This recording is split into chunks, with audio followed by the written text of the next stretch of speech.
it's like with any piece of theater, like it runs the gamut of, you'll have some people that are like, well, I don't know who they are and I'm not interested, you know?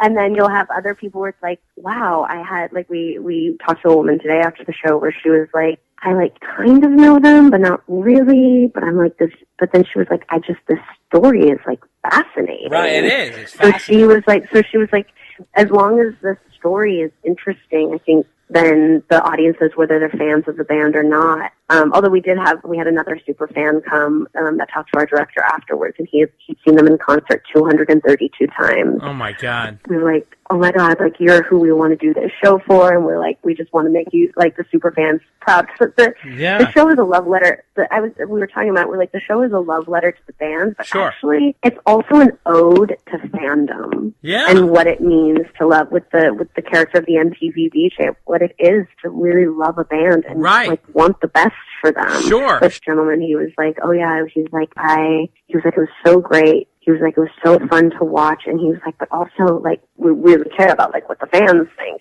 Right. And we're like, you're a super fan. Like, oh my God, you've seen them in concert so many times. And he was like, yeah, he was like, there were so many times I was cringing. And he was like, I was cringing because I was like, oh my God, they were treating each other like that. They were saying those things to each other. Yeah. You know, and you're like invested in the music and the band. And then you realize behind the scenes, they're just like, they can be just as wonderful to each other as they can be awful to each other. Sure. So there's a lot of paints to add. You had to add the substance abuse in there. You had to add the insecurity in there. You had to add, let's not forget, he's not just dealing with Eddie, he's dealing with a team. Those brothers are a team, and they're so inseparable. Yeah. So he's double teamed to start. I mean, you know, like, Dave's double teamed from the get-go, and he's not just dealing with Edward. It's not a one-on-one. It's always 2 against 1. It's never 1 against 1. Even though Alex and Dave actually got along really well, and they used to party pretty hard together, but, you know, and Eddie was definitely more of a recluse, kind of stay in my hotel room and play guitar all night long. And Alex is more of an, you know, kind of a guy who wanted to go out and party like Dave. But you know, it's a lot. It's a lot to handle. And and also knowing, like, any time that he's hanging out with Alex and, like, that's his friend, like, that they, you know, that knowing that, well, it doesn't matter, like, he will always side. Yeah. But, you know, it's like, Ed, right. It's slippery. Yeah. It's very slippery.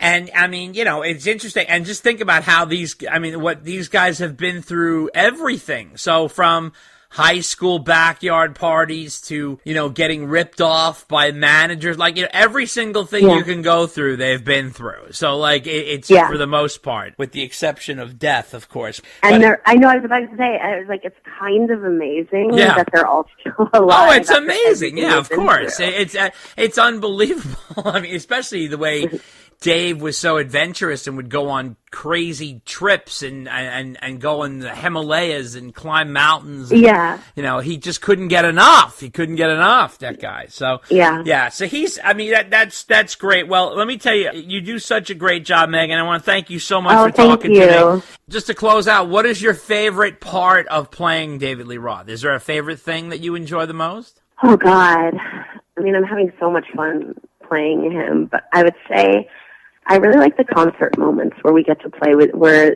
we get to do the concerts, and I like that. And then I love the breakup speech when he's, like, holding the press conference. Oh yeah, yeah.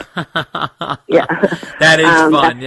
That's really fun to play because I think he's angry, but also he's hurt. It's a serious breakup, but then also he's covering.